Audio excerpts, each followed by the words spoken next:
I'm joined tonight by my co-host Daniel Honey, who is now recording his soundscapes, his compositions under the artist name of Synchresis. Um, Good evening, Daniel Stroke Synchresis. Good evening, Philip. Stroke. Stroke, yeah. Yeah. Phil. Phil. Stroke, sir. Um, this is a bit of a new venture for you because we've been recording music together for it feels like years and years and years, and you've always had this massive passion for film soundtracks and Hmm. soundscapes and environmental sound, like that, those really big things which are very emotive. How did it happen? How did it happen that you went from writing your acoustic rock, the Broken and the Dead that we were recording together, and then one day you just turned around and said, "Oh, I've written this." What what was the catalyst?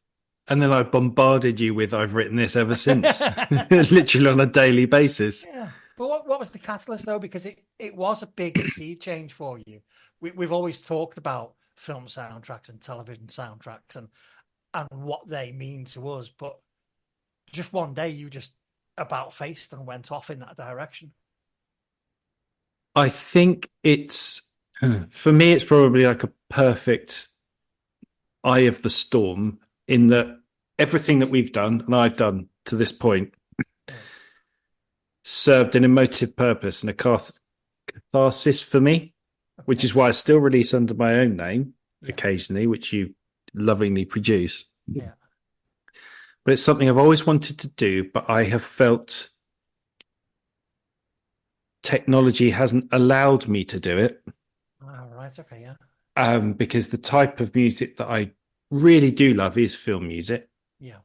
Um, and whenever I've written singer songwriter, folk, or even rock, I've wanted it to have a cinematic feel to it.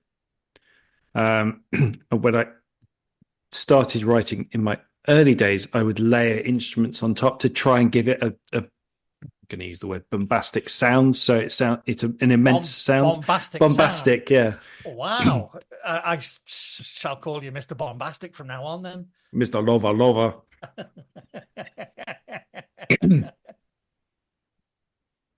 So I'd always wanted to write this sort of music, but technology didn't allow me to do it because the type of thing I'm writing is piano, strings, trumpets, brass, etc. So utilizing elements of the orchestra, Hmm. which I've never been able to write for because although I have a degree in music, I'm not brilliant at reading or writing Okay. notation. Yeah. So I've had to rely heavily on technology. And finally, thanks to having GarageBand, then Logic Pro, and using plugins, it's allowed me to do that. Okay. And for some odd, strange approach, it seems to come quite quickly and easily. Yeah. Because you're using Spitfire audio predominantly, aren't you? Yes, As which the is fantastic. Yeah. And the way I've seen you write is that the closer the closer the sound is that comes out of the machine is to how you think it should be in your head. And it Mm, doesn't necessarily have to be an ultra realistic rendition of a piano or an ultra realistic, string section. It's what you're hearing in your head. As soon as you hear that from the machine, you start writing straight away. exactly that. The moment I hear a sound, I'm like, right, I know exactly where that needs to go. I know how that needs to be laid up. I know the progression of that. And it's usually quite simple. Yeah. And I think you summed it up in one text that you sent me, which is you allow space for the music to breathe. And that's Yeah. exactly what I want to do. It may sound repetitive at times. Thank you, Apple Music, for your kind feedback and banning my music because it's too repetitive. We'll come back to that story because it is Yeah, one of the irks of the modern streaming era. yeah. Um, but that's the joy of it, is that it is an expression of mood and emotion. and that it needs that space to do it. And by layering in instrumentation and allowing an evolution rather than a sort of a Zimmer approach of, wow, okay, I've got your attention now. Mm. It's much more of a meditative state, which is what I've Yeah. always found interesting. Um, so yeah, the plugins have allowed me to do that, which is Yeah. great. Yeah. And the thing you've talked about, I talked to you about it, and then you've just discussed this space, because I think was it Rick Rubin who said, keep it simple. Mm. Yeah. And I think that's what you've done is it's a bit like Teen Spirit, Mm. for me. Teen Spirit's a great song because it isn't doing a lot at Mm. times. Yeah. So you've got that, that massive, huge introduction to it, and then it's just all basically just a rolling bass line, some gentle drums and a down down, Quite loud, quite loud. quite loud, quite loud. And I think you've really caught that as well. Do you think that, oh, sorry, not do you think, but when you listen back to your tracks, do you see your moods in the tracks from when they were written? Yes, I'm not exactly a joyful composer, is one way to put it. And I Yeah, haven't been through my solo stuff either. yeah, And even in our stuff together with the Broken and the Dead, it's yeah, it's it's lyrically quite bleak. yeah, yeah. I would say, yeah. I'm just thinking because it's. I don't think the stuff as Synchresis is necessarily, overly moody or down or Mm. anything like that, because I can actually hear quite a lot of joy coming through in There are some of the motifs in there. some of them there are, Yeah, and some of the music that's to be released is very much that. It is emotive in the sense that it's reflective and it's a sense of loss or a sense of love or a meditative state. The music that's come out so far is an evolution because I always wanted to release it as three parts. So you've got three states, yeah, three acts of a movie, a mm, fictitious movie. So you've yeah, got all that upfront storytelling, yeah, and then the middle part is short and sweet, but it's mm, very much the move to the ending. It's quite a dark. It's not as yeah, pleasant, and it's a little bit jarring in places. yeah, But that's to move you into the cathartic ending. yeah, So even through these three acts that I'm releasing, it's telling a story, even though there isn't one to tell. It's me making up that narrative, which I feel is what yeah. that style of music should do: is tell a Mm. story. So you've released Frisson Act One, which is Atonement. Um, Week before last, you Yep. released Frisson Act Two, which is Revenge, and then at a later date you'll release Act Three, which is Finale. Yes. Yeah. Okay. And you've got videos to go with most of them, not all of them, because I haven't been pulling my weight recently, have I? No, we've got videos, and they are brilliant. The one that's on the synchresis.co.uk website at the moment, Yeah. for Loss, I believe it Yeah. is beautiful, beautifully done. It fits the music Yeah. fantastically, and of course we've got the videos that are on as the canvases on Spotify, Mhm. which are just little throwaway bits, but still Yeah. quite nice to have. Yeah. So yeah, there are filmic elements that are released alongside. Okay.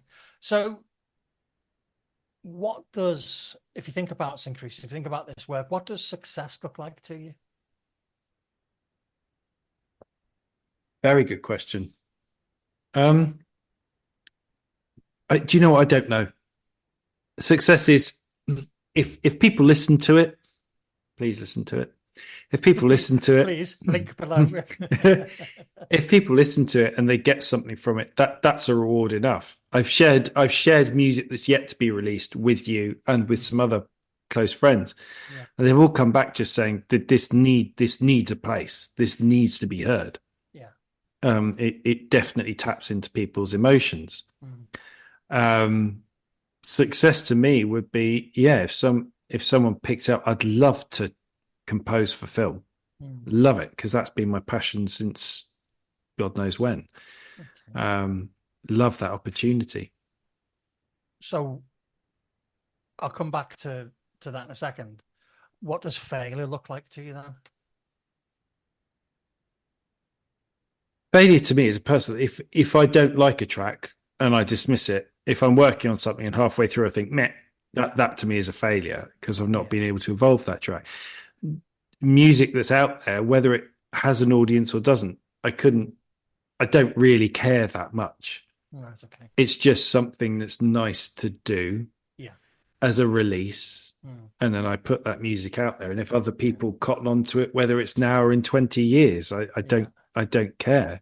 yeah. Um, Because the parts of the music, I am going to come back to films in a second, but one of the elements in your music that I can see, because I've watched the complete evolution of this, is I can see your moods reflected in the music.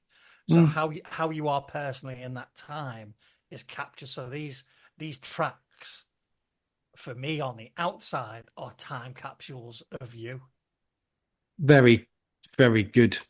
And more so than somebody who's sat down and written a song with lyrics, because Mm, the lyrics will grow from um, experiences and memories from beyond that current space, hmm. whereas these tracks you're writing very much in that space, so they are very, very reflective of you in that moment, and that can be a good thing and a bad thing, because Yeah.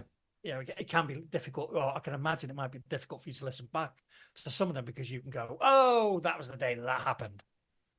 Oh God. With the Synchresis stuff, I would say less so because that that came from weirdly a place of joy because I was like, I can do this stuff. I can get things from out of my head Yeah, yeah. and put them into sound. And even though they're strange and slight on some points, I've had feedback of, oh my goodness, you need help because it's really dark. It's quite it's a bit horror like. It is one feedback I got. I Um, think anything which evolves from the orchestral, mm, elements, somebody's going to say it sounds a bit horror like, yeah. because there are some people out there that don't have a massive mental music library to fall back on. Mm, mm. Yeah, and can't differentiate. I would not say that a lot of these tracks are horror-ish or horror-like tracks.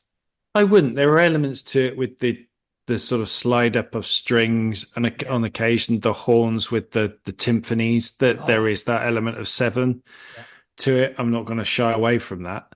Um, but some of the meditative and lament stuff I've got that's going to come out in the finale, Act Three, I think is some of the work I'm most proud of. yeah, That's the most emotive because it's you can interpret that in a way of that is a lament or actually that is a love song, yeah, an orchestrated love song, or actually that's a feeling of joy or optimism. yeah, Although I've called them finale and I've given each track a title, yeah, I believe they can be taken in several different ways. yeah, yeah. And I think Um, that's the beauty of it. It's not so generic that it's telling you how to feel. It's giving mm, you options on how to feel as you're listening to it. And I think that's a masterful trick, because there is so much vanilla crap out mm. there at the moment that anything that makes you think while you listen, in my book, is a good idea. You said you'd love to write for film. Where, come on, shoot for the moon.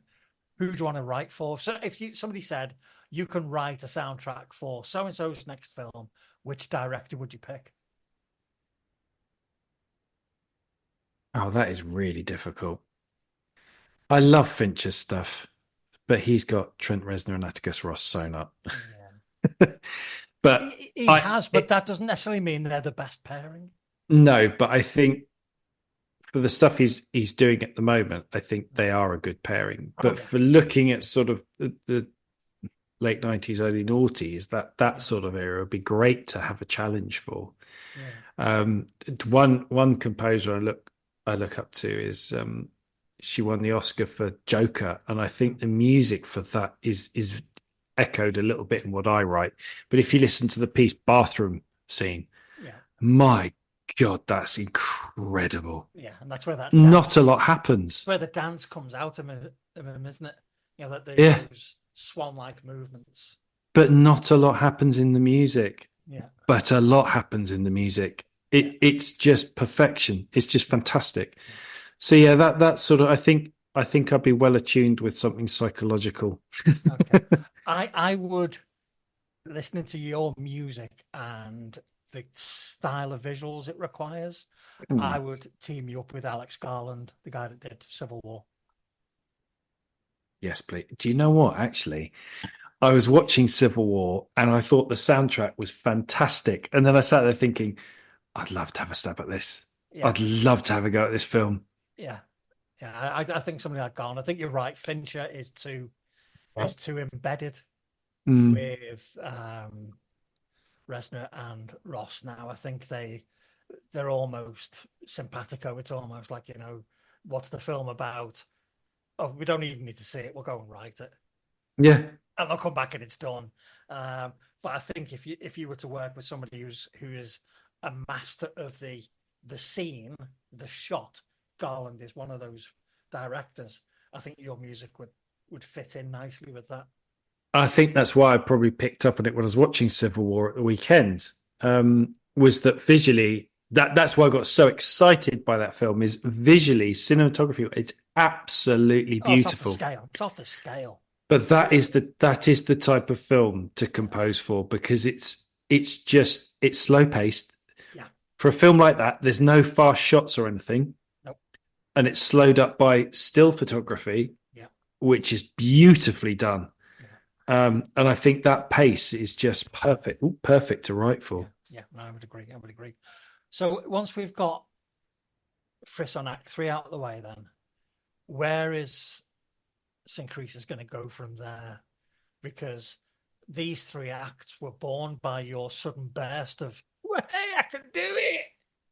It was quick, wasn't it? It was.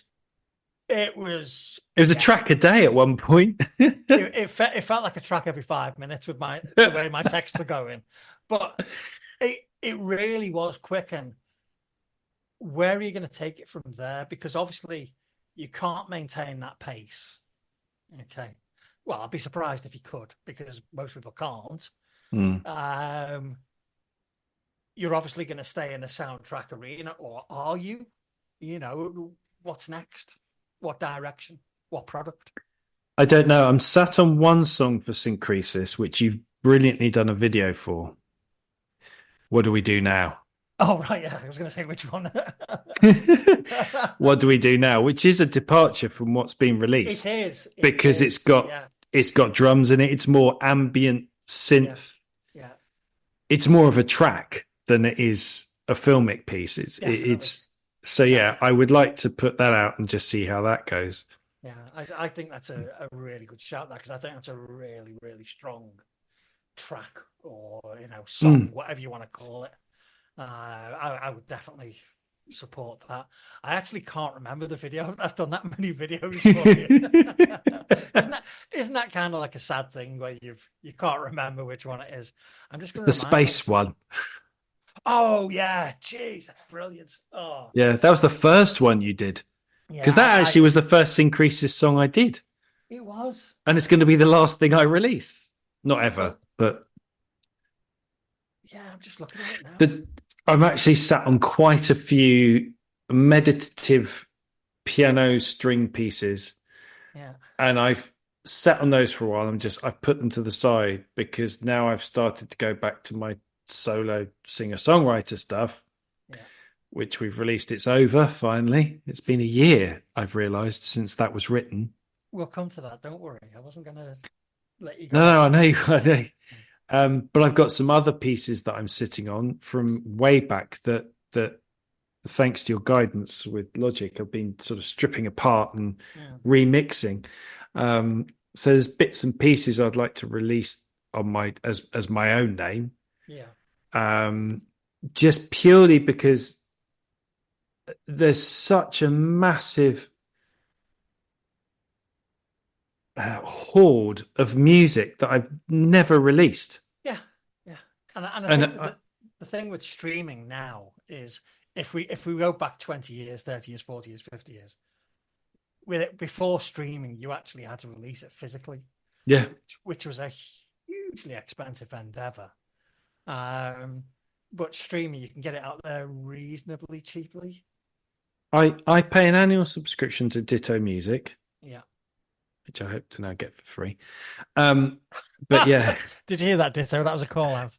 I will not bow down to because sponsors. they're great. Because No, they are.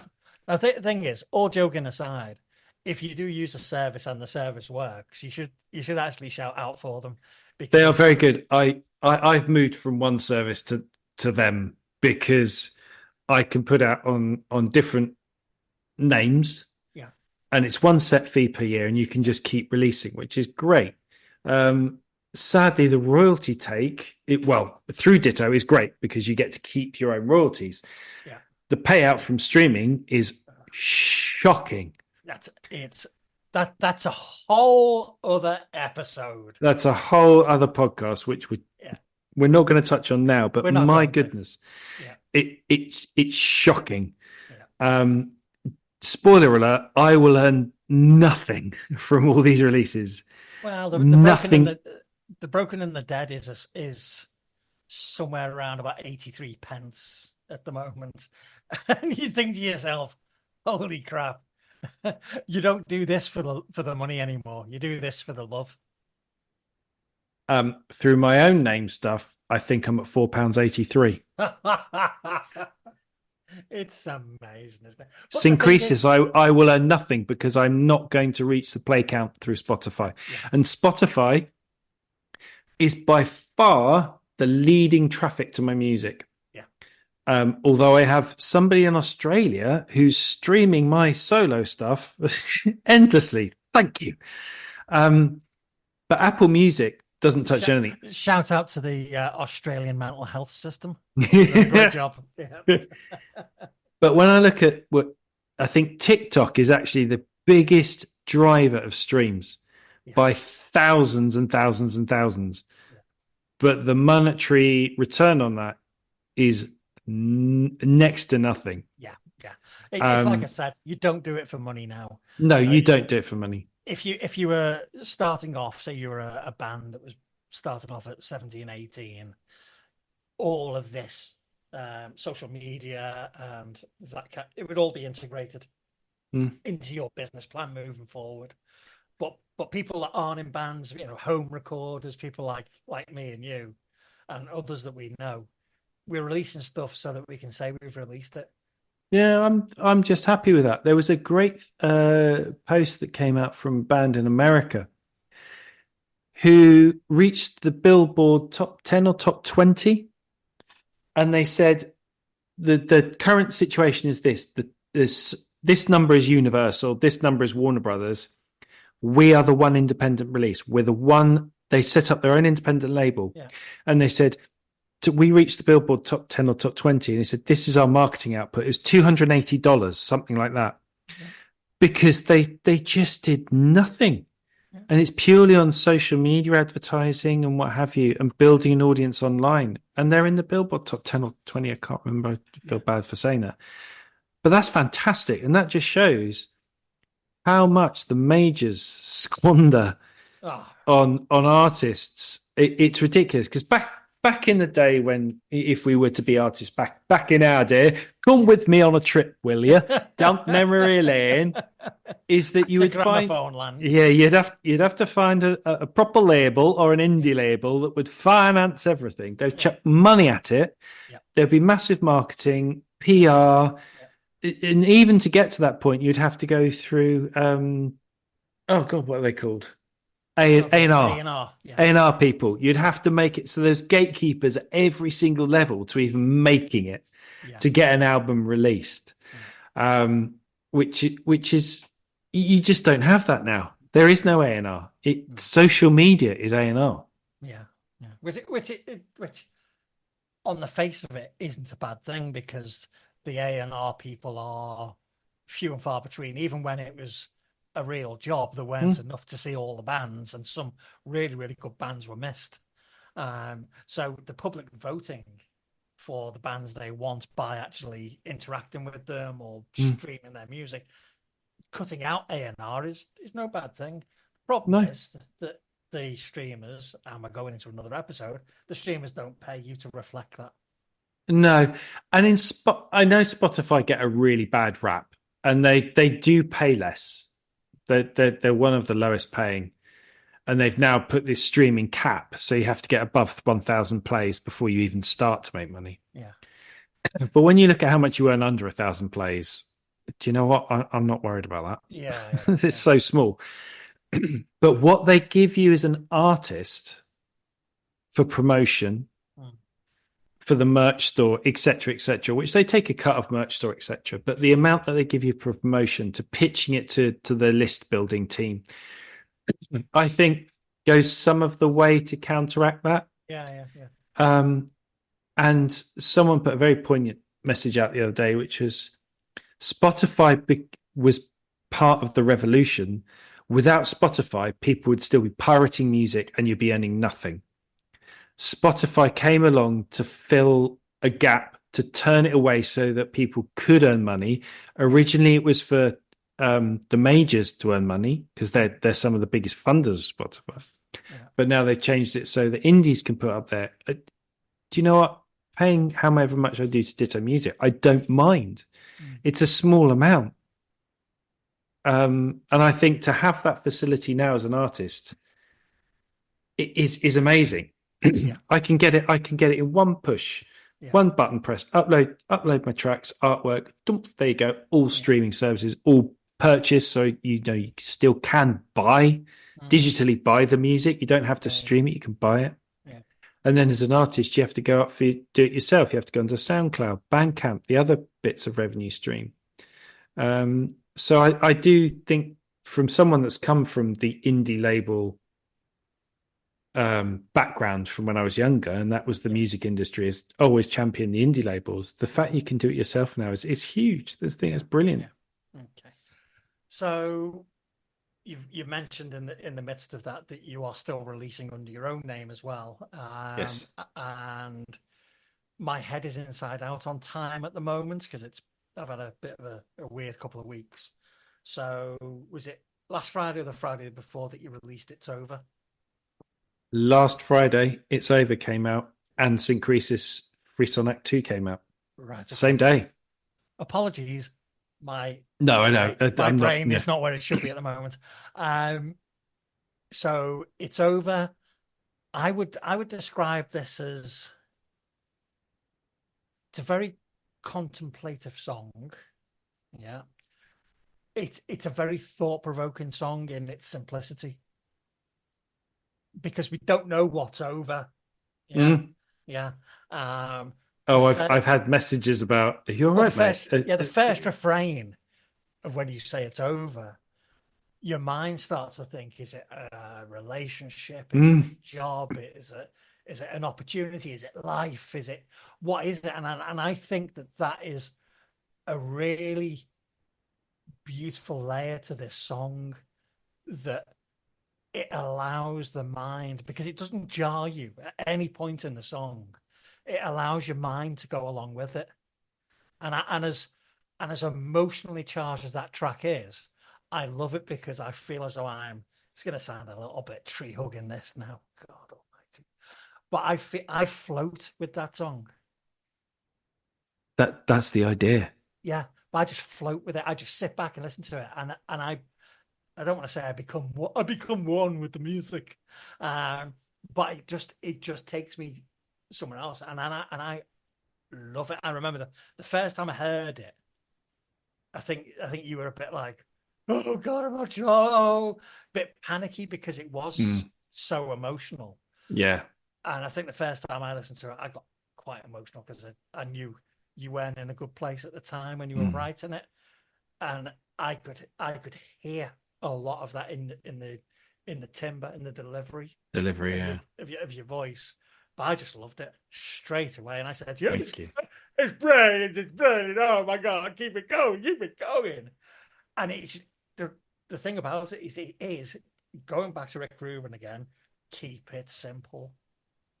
At no point did It's just two chords, really. yeah. At no point did you go right. Let's bring Slash in and we'll have a guitar solo.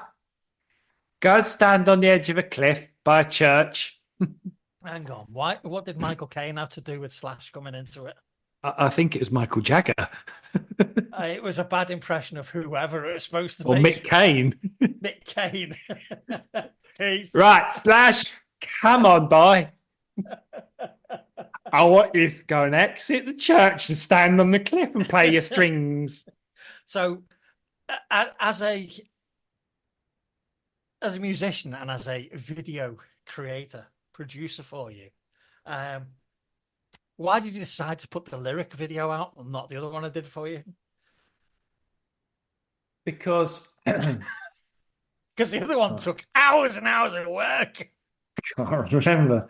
I'm really sorry. No. You're not wheedling out of this one, mate. I wanted the lyric video because, right, this is going to sound really sucky, and also completely unveil the process it took to make that song. So let's go back to the process. Yeah, is that song was just me. I just said those chords are really lovely. I don't want anything else. What I want that track to do is build, but not build by adding in more instrumentation or creating complex bridges and choruses and mid late, all that stuff. It just needs it's like a meditation. It just needs to stay consistent. But this static noise builds and builds and builds and builds and builds. Yeah. And that's what I wanted to create the tension in the track, because you can have the piano, which is, I think, lovely. Yeah. Not playing trumpet. I think it's nice chords. And you got the voice coming, and it's sort of that it's a pained church sound in a way. And then that sound builds and builds and builds. And what you did brilliantly as producer on it is, in my head, I said, at the end, it needs spoken word, but I don't know what that is. So I didn't say anything to you. You didn't. You sent me the track. You said I sent you the track. What do you think? Because what the process? Let's explain to the listener, viewer, whoever, whatever they are. Is the process is one of us writes a song, does it as a demo. Sometimes they're quite elaborate demos. Sometimes they're, oh my god, that's embarrassing, in Logic or GarageBand, but predominantly Logic. And we send it to the other person, and then they go, keep going or don't keep going, or we start to add different parts to it. And what Dan trusts me with is he sends me a track and I listen to it and I start to add things to it, or add the overall production to it. And with that track, and there was no conversation about this whatsoever, No. but I heard that, and the second I twigged what you were doing with that static noise, creating a build up with the static noise. The second you did that, I knew that as soon as you stopped singing, there had to be spoken word. Yeah. Yeah. And that's why I left that spot. I was just like, it needs something there, but I don't know what that something is. I know it needs to be spoken word. Yeah. Like you say, we didn't talk about that. I just sent you the track, and you sent it back and said, "I've added a little something." Yeah.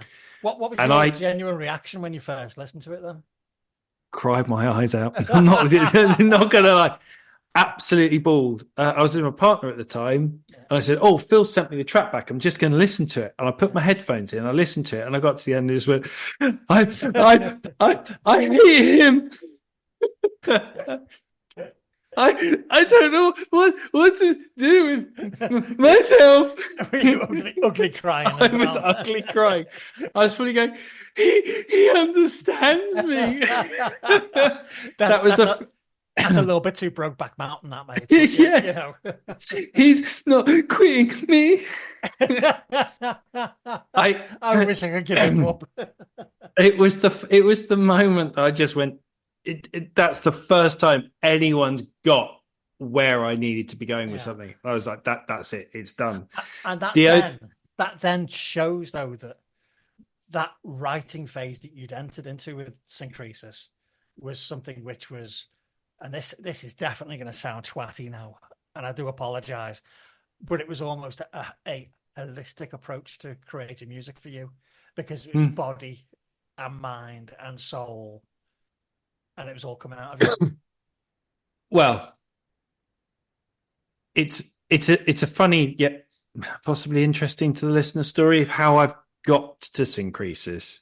Mm. In that I like writing songs with words. But Sounded like play school and through the round window today. We have it songs wasn't with words with words. words. What a great name for an album, Songs with Words. Sure, it's Yeah. out there. Sure, it's on a Led Zeppelin album or something like that. Oh, here we go. But I've now got to an age where it's like that's not relevant to anyone. It's relevant to me and a handful of people at best, and I enjoy doing it. I'm going to put it out there because I like the process. I like creating something and putting it out. I like that. It's not for self gain. It's not for critic or whatever. It's just I like to do it. Yeah. And I actually have started to find the process overly difficult to write music with vocals on it as well. Yeah. Now, the reason I say that is way back, I was in my 20s. I was finished one job and was about to start another, and I had a week off. And I holed my stuff up in my flat, and I basically just got all the equipment out and recorded an EP, 7 tracks written and recorded within that week. Done. Yeah. And that I just like it quick, easy, done. Don't want to labor on things. So for something like It's Over, horrible to say this, that was one take. I didn't write the lyrics out, they came out. And the same has happened with what we've done with The Broken and the Dead. Is you sent me that track. There was no, the first track, Feared, there was no vocal line on it. But just the moment I picked it up, I went, oh no, I know what needs to happen with this. Picked up the microphone and just sang. And what you get there is one take, the first take. Yeah. And it spills out. And the same with the second track we did, which the name I can't remember all of a sudden. The first one was Heaven and the second one was Fear. There we go. You see? It's a good job one of us is on the ball. Thank you. You're welcome. So yeah, Heaven, the first one. So Fear was just, I like the sound of that clapping. Yeah. I know how that needs to, and that was done in like 20 minutes. Yeah. And then it just progressed. And I send it to you and you're like, in my head, I went, that needs to go. Going to use the word again, bombastic. And you took it there without even saying it. So that's why we work well together, is that without a verbal communication, the track lands and it's like, you need to do this with it. Yeah. And off it goes. Yeah. But the reason, going back to sort of songwriting and then Synchresis, is Synchresis works better because I don't have to think about words. I don't have to sing a vocal line because my pipes ain't what they used to be. So it's a case of I can write emotive music, which is what I've always done. Any song I've written is emotive. Yeah, that's part of being a songwriter. But I've written one happy song, and the reason I wrote a happy song was because someone said, "You can't write happy music. I challenge you to write a happy song." So I went, "All right then," and I wrote a happy song, and it was the best song. Best song I'd written, and people loved it, and I was like, fingers to the to all of you. Okay, what I'm going to do now is just going to take over the podcast for a second. Can you see a black screen now? I see your desktop still, but I see the window for It's Over video. Oh God, I've forgotten this one. Yeah, this is the video you didn't use.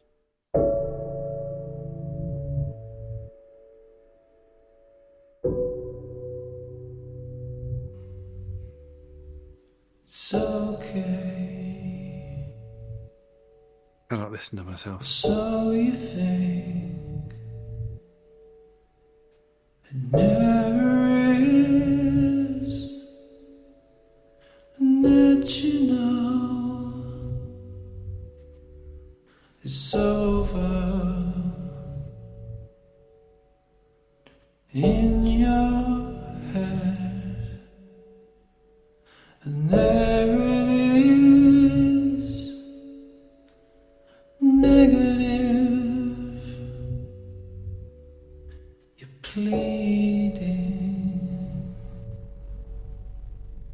with yourself. You'll never win. You're an enemy. And this you know. You'll break your bones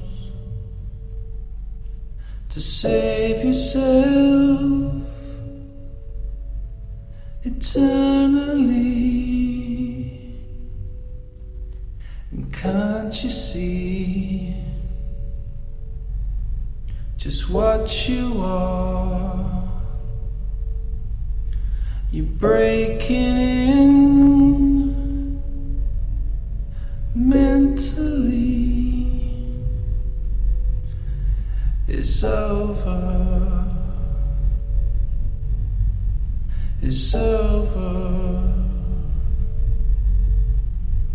You'll never win. So please give in. It's over. It's over. A prayer for the dying. It's over. In the name of the Father, and of the Son, and of the Holy Spirit. Amen. O most merciful Jesus, lover of souls, I beseech thee, by the agony of thy most sacred heart, and by the sorrows of thine immaculate mother, trusting them to thy shepherd's care, I beseech thee for the grace to move this sinner, who is in danger of going to hell, to repent. I ask this because of my trust in thy great mercy.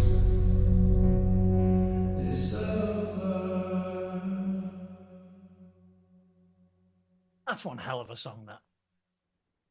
Oh, we need to put that video out as well. That is, Put it on I'll put it on the YouTube dude, channel. that is just one hell of a song. I applaud you a million Oh, times well. over. It's your bit at the end as well. No. I applaud you a million times over for that song. I still can't. I am completely biased. It's I find that so difficult to listen to because I know the state I was in at the time that was made. Yeah. Okay. Right. So, as we come to the close of your episode, Clung to the close. Yeah. Marriage. As we come to the close of your episode, we have some slightly more light-hearted questions for you. Rapid fire. Don't overthink it. Okay. I need them after watching that video again because I need to go and sit in a room. Mummy, hold me. That's okay, how I feel. You've just been told that a film is being made based on your life. You've been given full creative control over the soundtrack. Which songs would you pick for the following key scenes? Okay. Opening credits.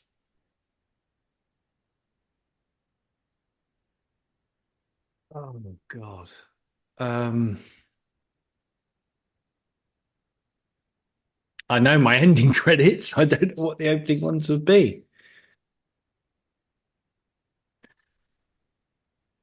I really love the track that was used annoyingly on the Garden State soundtrack. Mm-hmm. The Only Living Boy in New York. Fantastic. Simon and Garfunkel. It's just brilliant. It is. For no reason. I just think it would be quite a nice opening. I'm not the only living boy in New York. I've been to New York once and loved it. I'm not from there, but it's such a good song. Okay. Look up what rapid fire means. Okay. Next one, a track which would denote your first love. Love You Should Have Come Over, Jeff Buckley. Oh, God. 2 good songs in a row. First heartbreak. See previous song. that is perfect because that song is. It's the duality. It is, yeah. It's a bit like yourself, really, isn't it? High School Anthem. Oh God, that's a good one. Perfect Day, Lou Reed. Oh, sweet. What would you have over your Rocky training montage? Because every good film has a training montage. I can't remember if this is the actual song title, but "Be the Best" by Tenacious D, which is the best montage song ever. It's 1.5 minutes, and it's just superb. I thought you would have gone for the montage music from Yeah. America. We need a montage. Montage. What would you put over your greatest achievement? Oh, goodness me. I genuinely don't know. Creep Radiohead. It would have to be. It would have to be a Radiohead song, and I can only think of Creep at the moment, just because it is. It to me, that was the song when I went to university, and we had to do a performance to showcase how you worked with music. That was the one I worked to because it was quick. It can't. Easy. Other interviewees have used one of their own tracks, so you know. Oh, so you could use one of your own tracks. If it were one of my own tracks, the one that I'm most proud of, even to this day, well, there's two. There's one that's going to be released shortly called Just Prayer. One. Have you heard about Rapid Fire? There is no Rapid Fire, but that's what Friends are for. That's the track I'm most proud of. Great song. That's a really, really good song. What song or music would you have over your funeral? It's Over. My own one. Perfection. And then I wouldn't. But I'll use that for now for the sake of rapid fire. And over your closing credits, what would your tune or song be? Oh, I said I had it earlier, didn't I? No, I can't remember what.